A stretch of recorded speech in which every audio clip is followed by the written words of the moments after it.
Robert. Við erum hér á Norðurlandamótinu í Gísakali og í Finnlandi.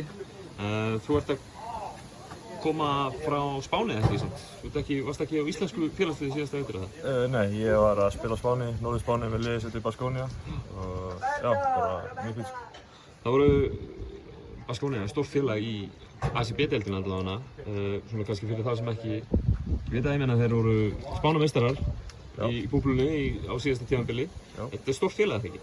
Jú, þetta frekar stórt félag, þeir eru í Euroleague og eru hérna alltaf svona á hlutunum í hérna ACB-deildinni, þannig að þetta frekar stórt félag, sko. Já.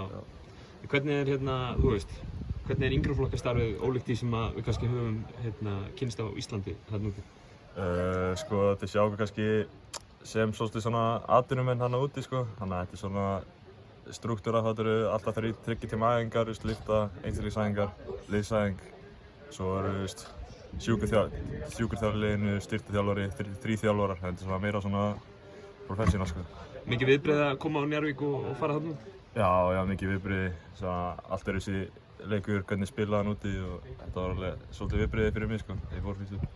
Þú ert að spila með, svona kannski fyrir það sem ekki vita og kannski útskýri, þú ert að spila með yngra liðið þarna? Já, ég er að spila með átjárliðinu og svo líka spila með B-liðinu í meistaraflokki sem að spila bara í neðri deildinni þá. Já, það þá eins og Hilmar Smári var með í einhverju EBA-deild eða einhvers slags? Já, EBA-deildinni bara, EBA, já.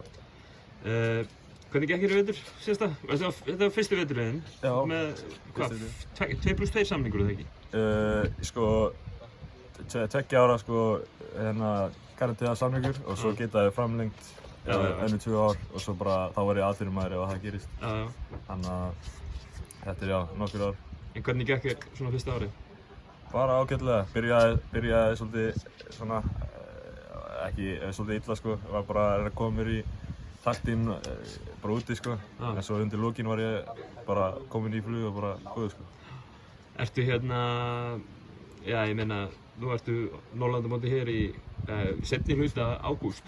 Hvenær byrjar tímabilið hjá þér úti í Baskonia? Sko, ég held að eigum leik bara í byrjun september. Þannig að ég held að pre-season sé bara að byrja bráðum og alltaf fara í gang sko. Spenntur fyrir því að klára eftir mót og komast aftur til Spáni og fara til Íslands eftir eitthvað? Já, bara fínt sko. Bara geggja á Íslandi og líka fínt á Spáni, þannig að þetta er bara... En farið eitthvað að mæta í kleinu og kaffi í Njarðvík segi áður nú fer aftur til Spánar? Ég fer út bara daginn eftir, þannig að hika smá. Þú nær einu kaffibolla? Já, einu kaffibolla og kleinu.